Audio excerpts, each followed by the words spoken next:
O'Reilly. Are your wiper blades chattering, skipping, or squeaking? Don't let streaks or smearing on your windshield compromise your visibility. When it's time to replace your wiper blades, stop by O'Reilly Auto Parts and see our selection. Our professional parts people will even install your new wiper blades while you wait. Stop by O'Reilly Auto Parts today.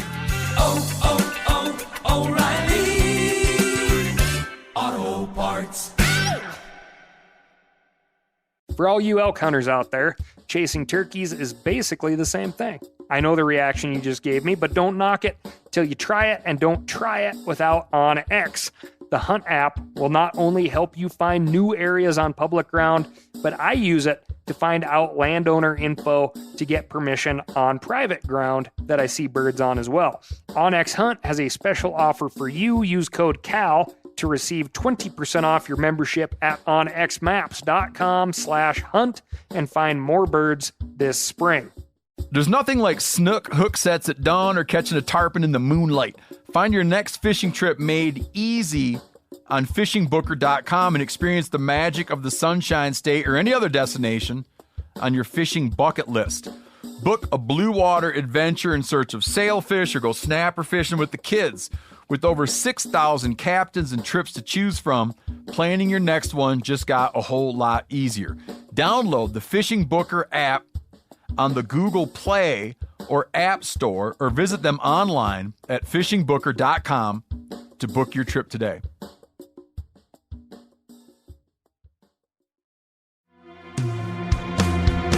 From MeatEater's World News Headquarters in Bozeman, Montana, this is Cal's Weekend Review presented by Steel. Steel products are available only at authorized dealers. For more, go to steeldealers.com. Now, here's your host, Ryan Cal Callahan. In April of 2021, yes, that's how long it takes news to get up here, a 30-year-old Brazilian fisherman outside of Brasilândia de Minas drowned in a farm pond while escaping a swarm of bees. When his body was recovered, his face and other presumably exposed parts were found to be eaten by piranha. Authorities are not sure if the water or the piranha killed the fisherman first. It is safe to assume he wasn't a buzzkill. The deceased man's two fishing partners were tight-lipped. He can't do that. Well, he just did. Yes, those are morbid puns, but please don't think that they are aimed at anyone's back. Everyone here has full rights to do the same to me if I am fortunate enough to go out while fishing. The listener that sent that one in says they are second-guessing future trips to South America. This week, we've got Immaculate, Condor-ception, the Crime Desk, and AskCal emails. But first, I'm going to tell you about my week. And my week, well, the highlights are one big pheasant. Pheasants are harder and harder to kill the later in the season it gets, which makes them even more precious. Killing pressured pheasants takes athleticism, stamina, luck, and some outside-of-the-box thinking. Snort is, I believe, or I want to believe, a real pheasant-oriented dog. She is starting to think about outsmarting birds versus just thinking that she'll randomly bump into them. Watching her work bird scent is incredibly fun, just a serious highlight. She will run her nose tight to the ground or prance up on the tips of her toes with her nose in the air. She won't work only one direction. She's able to second-guess herself. She'll hit the back trail long enough to determine it is indeed a back trail. Then she'll turn around and give me this look that says, "I'm going to find this one. You better keep up." We're still averaging about 9.5 miles a walk, and my shooting hot streak is back to lukewarm. Other than that brief Snort report, the week was largely dominated by corned goose. Christmas is coming, the goose is getting fat. Please put a penny in the old man's hat. Corn is a reference to a possible unit of measure for salt. To corn something is to cure it in salt, but what I want from corning something, what I have been lusting after, is corned beef. I am and always have been a lover of corned beef briskets, simmered for hours, served with potatoes and cabbage, healthy bit of butter and vinegar on top of the whole mess. Oh, mama. Then, of course, you take that brisket, you cut it real thin, you layer it with great attention to detail on rye bread with sauerkraut, Thousand Island dressing, yellow mustard, and Swiss cheese. My grandma Nancy used to fuel my hunting excursions with bread sacks full of Reuben sandwiches. That is what I want when I corn something, and with help from my friends at the Wagon Wheel in Oroville, California, I have achieved corned beef with goose. Texture, flavor, overall sandwichability, it is just the best thing going. And if you feel like I'm full of it and you want to question myself and the method, I'm just going to lay the gauntlet down for you and tell you that I have consumed 3 Canada goose breasts this week. You can look forward to the article and the how-to in the near future at themeateater.com, which is coincidentally something to keep in mind if you are from Ohio. But we'll get to that later. First off, some listener emails. We just got a letter. Wonder who it's from. Trevor writes in, my dad drew a rifle bull elk here in Idaho this last season, and we were successful. While cutting one of the back straps, we noticed pockets of pus surrounding an arrow that had been in his back a long time. Turns out that arrow was tipped with a mechanical broadhead, which is illegal in the state of Idaho. First question from Trevor is, what do you shoot? Response, Trevor, what are you getting at, dude? Secondly, he asks, what is more ethical? A mechanical broadhead with the possibility of a better wound channel, or something that the animal can remove if a bad shot is made? So barbed broadheads are illegal just about everywhere. A barbed broadhead is really like the thing that an animal can't remove. Mechanical broadheads are supposed to collapse on themselves after opening up so they can be removed. If you ever shoot a mechanical broadhead into a field target, it should show you that. I prefer fixed blade broadheads. I have killed some animals in the past with mechanical broadheads. Almost without exception, there would be something broken on the broadhead. And I just didn't like that. The animal would be dead. That's great. That's the whole point. The broadhead did its job, but I just didn't like that. I'd always found like a broken blade in the animal or something weird. Anyway, I'm a big believer in fixed blade broadheads. Really like the two-bladers. Maybe throw some bleeder veins on there if you want to get crazy. But that is my preference. Donnie writes in, what's your system for caring for birds when you're traveling on hunting trips? Coolers, gutting, plucking, storage. Especially for birds you intend to pluck and wax when you get home. I've lost a couple nice birds recently to spoilage when on multi-day hunting trips. I need a better way. Donnie, here's the deal, man. You need air circulation and a continual drop in temperature until you get to like that relatively food safe zone. All the feathers on birds are excellent insulators. So, if you want to be serious and very legal, according to our federal migratory bird regulations, this is what you should do. This is the method that I use, right? So, in order to legally transport migratory birds, you have to leave on a fully feathered wing or a fully feathered head. No exceptions. This conundrum makes it hard to stack up a ton of birds if you don't have a ton of space. So keep that in mind. Almost without question, the easiest thing to do is take a pair of pruning shears, split the bird all the way up the back, crunching right through the spinal bone, right? I use steel pruning shears. They're awesome. Take them with me everywhere I go. Super easy to clean. Do a great job on birds. You crack that bird open, and you can dump all the guts out, saving the heart and gizzard, of course. And then your bird's instantly cooling. The next best thing to do, and this is where it gets tough, is you really should pluck the bird. Okay, if you can't pluck the bird, get it hanging so it's got full air circulation. That will aid in the cooling down process. And then when you go to packaging, you need to assure that those birds are not sitting in a bunch of water. Okay, you want to maintain that air circulation and cooling. And you need to label your birds.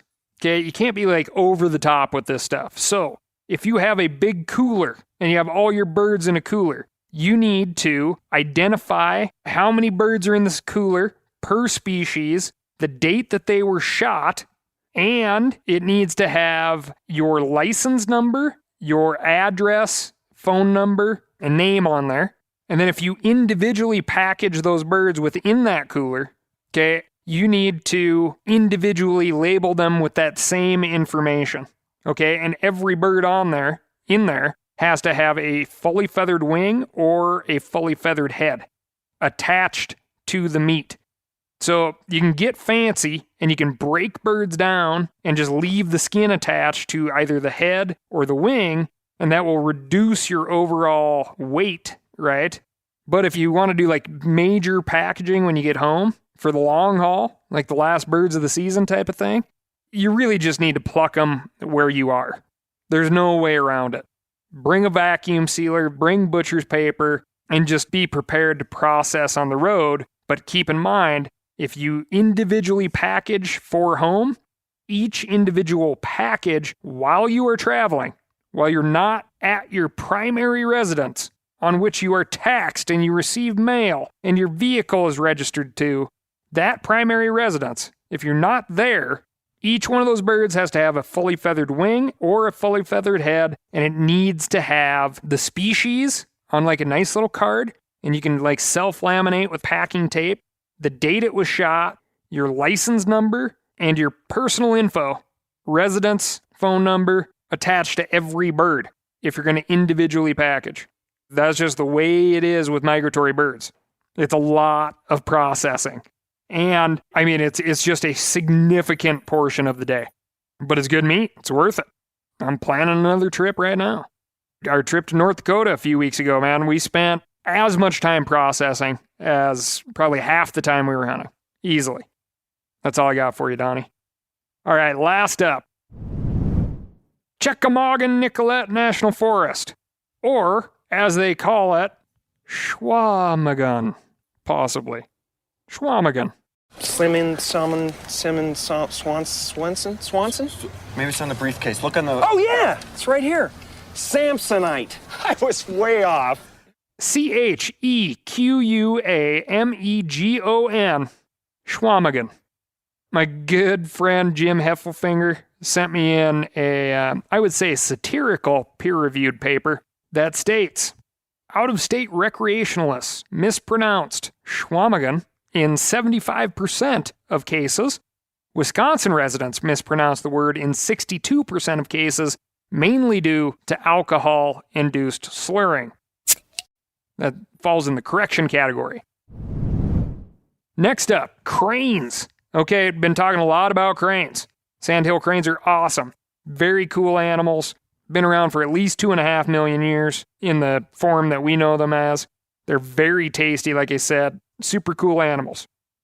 Ann Lacey of the International Crane Foundation, located in Baraboo, Wisconsin, got a hold of me in regards to last week's podcast and set me straight on a couple of things that I messed up. One of these things I knew I was messing up. The population of sandhill cranes is not 500,000 birds. The eastern population is separate from the central flyway. The eastern population is about 95,000 birds. Furthermore, on behalf of the International Crane Foundation, which sounds like a super cool nonprofit to get behind if you're out in that neck of the woods or anywhere for that matter, they are migratory. They go everywhere. Would like to kind of set the record straight on slow to mature and low productivity. All right? So we've talked a lot about this and tons of shark species, turtles, all sorts of things that are really going extinct.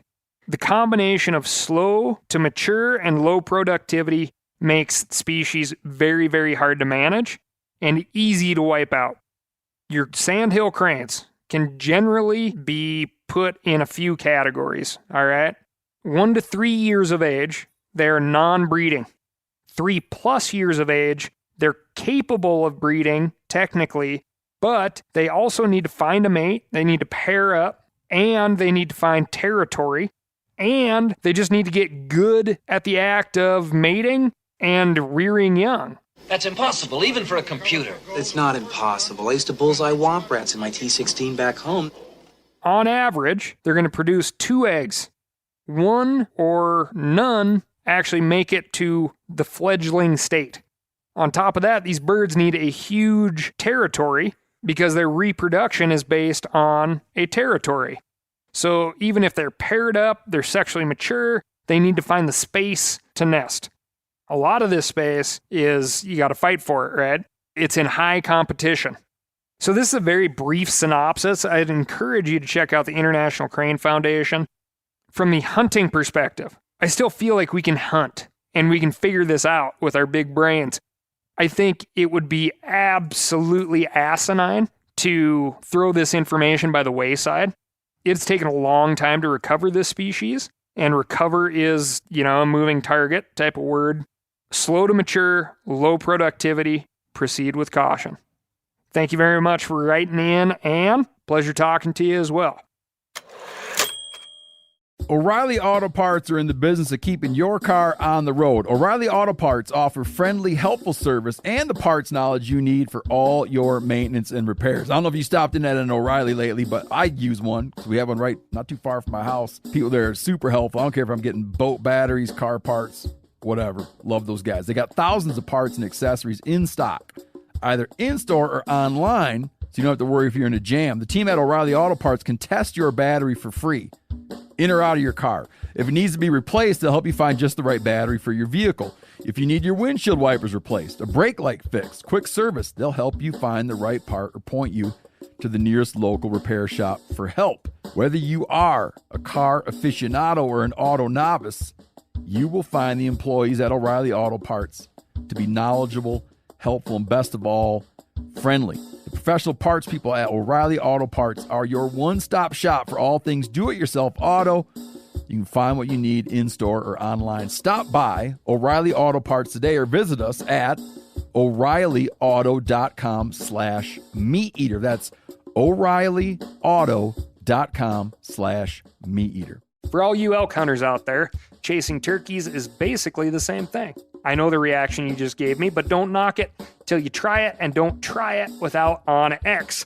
The Hunt app will not only help you find new areas on public ground, but I use it to find out landowner info to get permission on private ground that I see birds on as well. OnX Hunt has a special offer for you. Use code CAL to receive 20% off your membership at onxmaps.com/hunt and find more birds this spring. Now, a lot of you guys are familiar with the old hunting tradition of eating, some organ, the heart or a chunk of liver off the first animal you kill. I had that when I was a little kid, and it was a big deal. Organ meats were always prized by frontier people who knew the importance of getting a lot of different minerals and nutrients. And as often is the case, those guys were onto something, because organs are among the most nutrient-rich foods on the planet. And you can get the same benefits your ancestors craved via convenient daily capsules from Heart and Soil, made exclusively from regeneratively raised, grass-fed, and finished cattle. Heart and Soil's unique freeze-drying process means all those important nutrients are trapped in, ensuring you experience every one of the benefits of nature's superfood in a clean, convenient, taste-free capsule. Find out more at heartandsoil.co. And make sure to use code MeatEater for 10% off your purchase.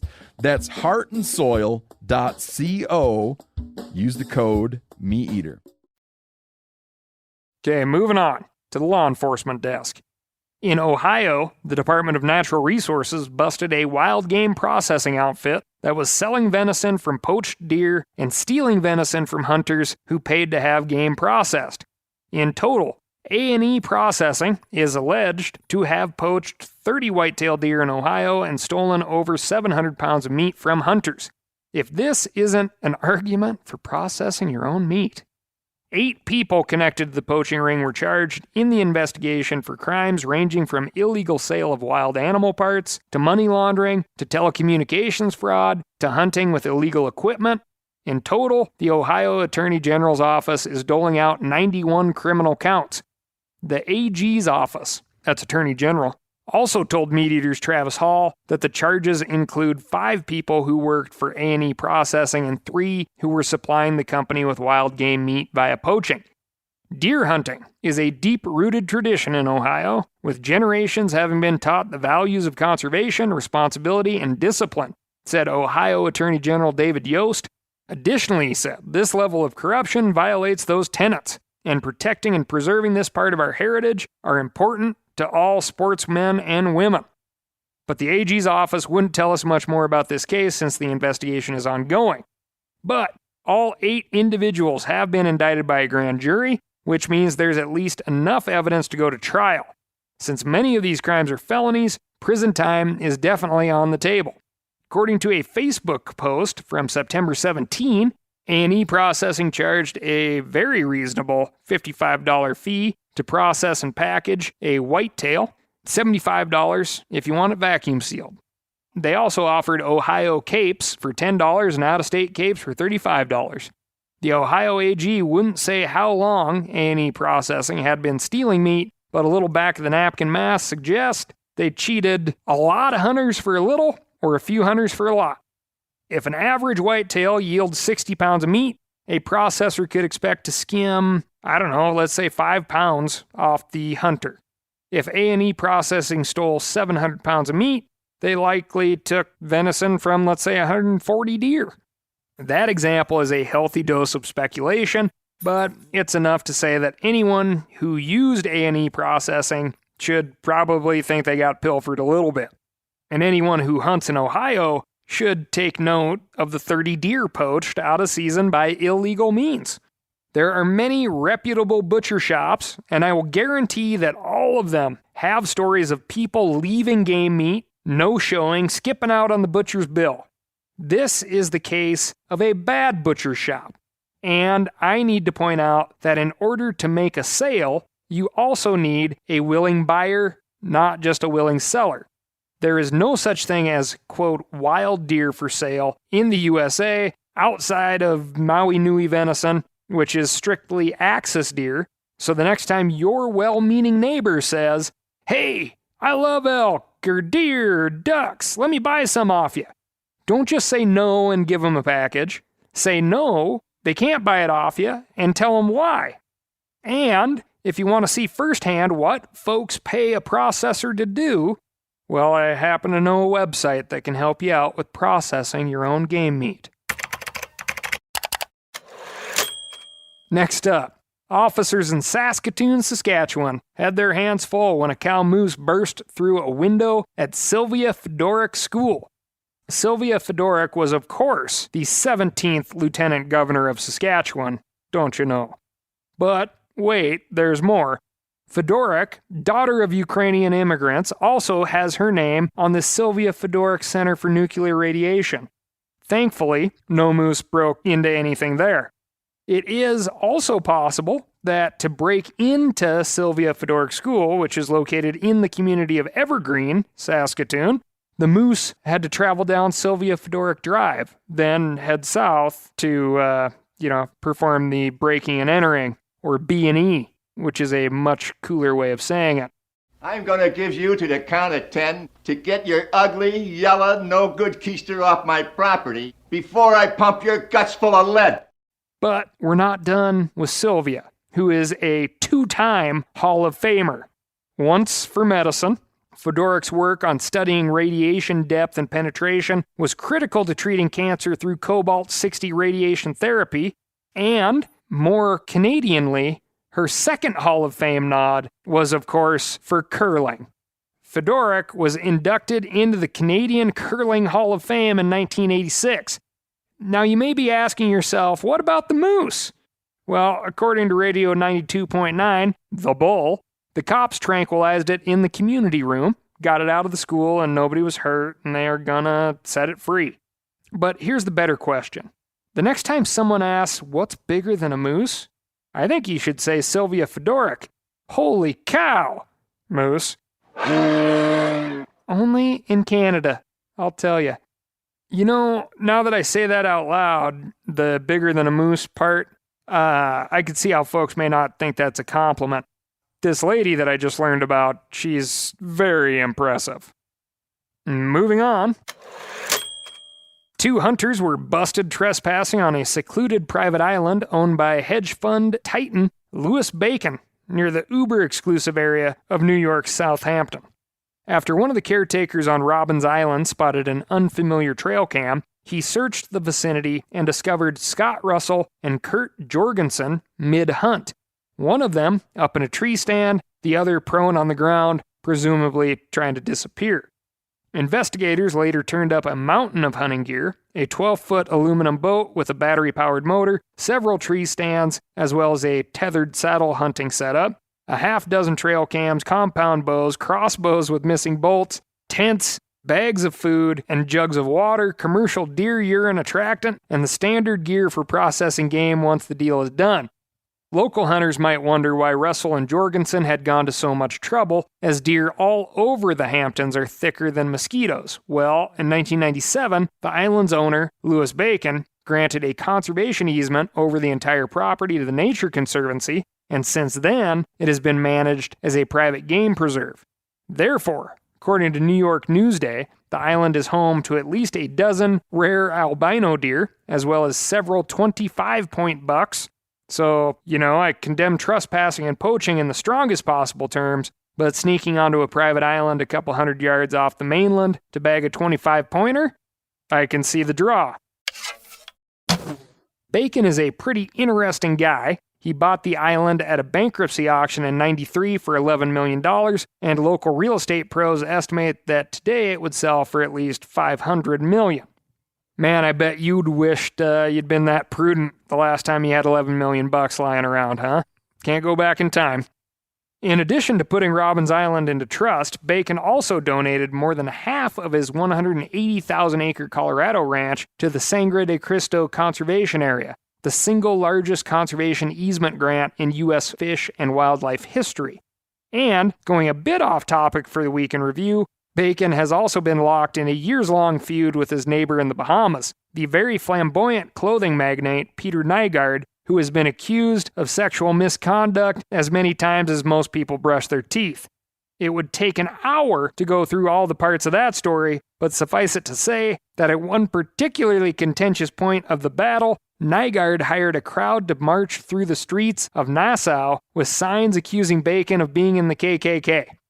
If you are into stories of rich egomaniacs going completely off the rails, Google Louis Bacon versus Peter Nygaard and enjoy.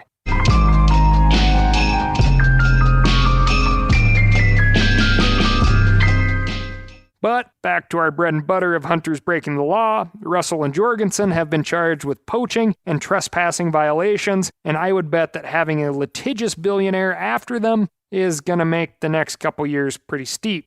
We will be there to bring you any further developments. And finally, over to Tennessee. The TWRA, or Tennessee Wildlife Resource Agency, caught a man in possession of 74 doves. It was determined that he had been shooting doves over bait, and speaking of over, 15 is the daily bag limit for mourning doves in Tennessee, and the possession limit is 3 times the daily bag limit. Although I could not find an actual definition of what possession means in Tennessee, because that definition does vary from state to state, and doves are federally regulated migratory birds, and the federal regs say do not exceed the possession limit while in the field or on your way from the field, so it is likely that this bait station shooter was over his possession limit, as well as shooting over bait. Another interesting thing, the state of Tennessee does state that on opening day, a hunter's possession limit is 15. Which is the daily bag limit. On the second day of the season, a hunter's possession limit is twice the daily bag limit, which would be 30. You keeping up? And on the third day of the season, it is 3 times the daily bag limit, which is 45, which implies that you better not have any dove in the freezer come opening day. This overage and baiting earned the shooter $500 in fines and fees, and a loss of hunting privileges for 1 year. Here's a fun fact for you. The most hunted migratory bird is dove. In Tennessee, roughly 16,000 dove hunters harvest 250,000 doves in a season. Nationwide, 42 states have a mourning dove season, and some 20 million doves are harvested annually, making them the most taken game in the United States. What's more, the mourning dove population continues to grow. And I did not bag a single dove this year.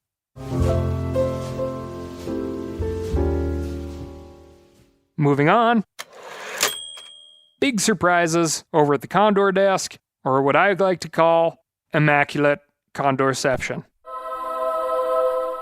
Scientists with the San Diego Zoo recently discovered 2 California condors who had been born through asexual reproduction or parthenogenesis, meaning these birds had a mom, but mom was a solo flyer, so to speak.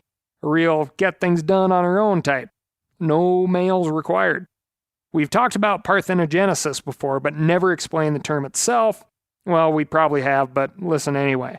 The ancient Greek word parthenos means virgin, and genesis means creation. So together the word means birth of offspring from an animal who hasn't had sex. Literally it means virgin creation, but in the world of science the translation is offspring without sex. When you hear parthenogenesis, you might hear a similarity to the name of the famous ancient temple in Athens, Greece, the Parthenon. And that's not by accident. The Greek goddess Athena was known as the Virgin Goddess. Parthenon literally means Temple of the Virgin. Bet you didn't expect to tune in this week and hear about condors and ancient Greek gods in the same segment. But those are the quality week in review juxtapositions you've come to know and love, right? You love them. Asexual reproduction is almost always a matter of necessity. For example, a population of female Komodo dragons or bonnethead sharks gets isolated from males. They develop an egg that hasn't been fertilized, and that egg becomes a viable offspring with genes only from the mother. But, in this case, both of these female condors were in captivity and housed with fertile males. And both of these female condors had bred with males in the past, but not this time. So this is one of the only examples of parthenogenesis in the presence of viable male mates, which, if you're one of those male condors, you've got to be pretty bummed, right? Sort of a wouldn't even if you were the last man on Earth kind of scenario. A classic viable, don't mean desirable scenario. That's one you incels get. As you may have guessed, with 2 viable males in with the females, this discovery was by accident. They weren't studying reproduction and testing every hatchling.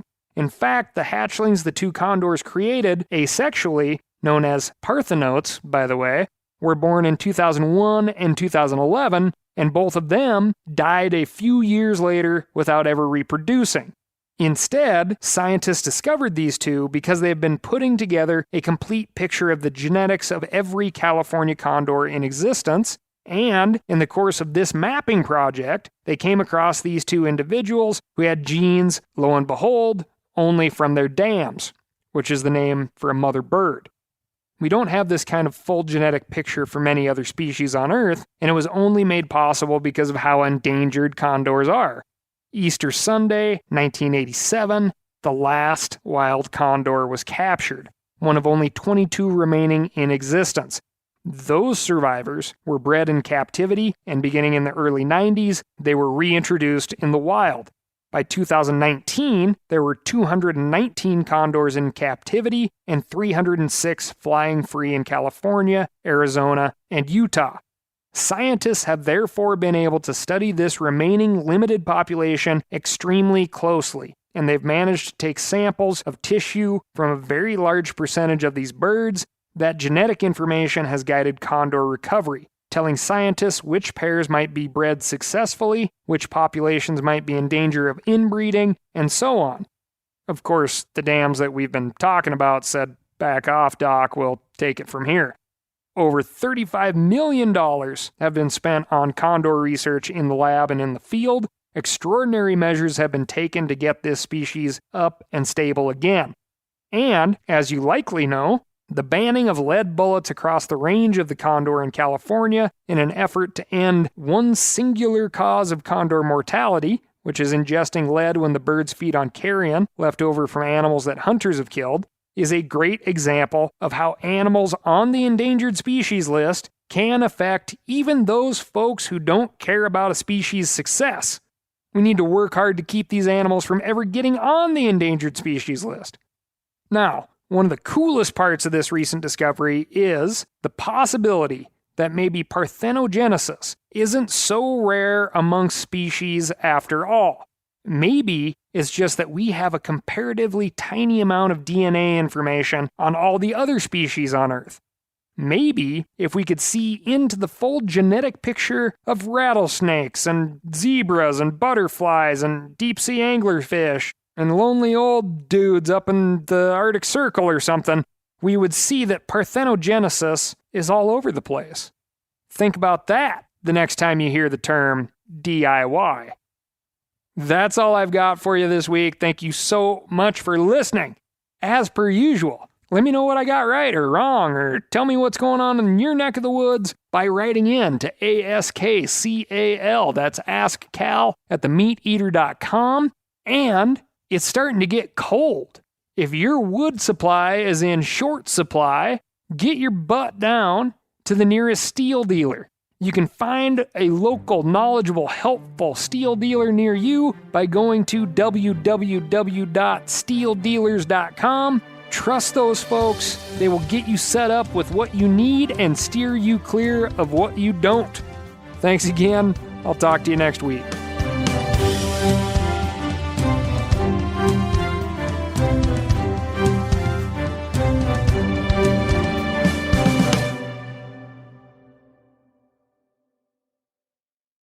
I'm sure a lot of you guys remember the old ceremonial hunting tradition of eating the heart out of the first animal you kill. Meat from those organs are among the most nutrient-rich foods on the planet. You can get those same benefits your ancestors craved via convenient daily capsules from Heart and Soil. Find out more at heartandsoil.co. And remember, use code MeatEater for 10% off your purchase. Outdoor adventure won't wait for engine problems.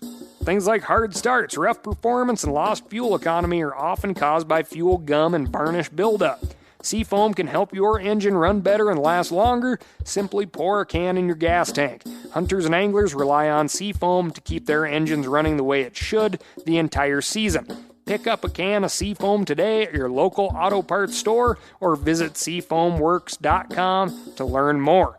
That's seafoamworks.com to learn more.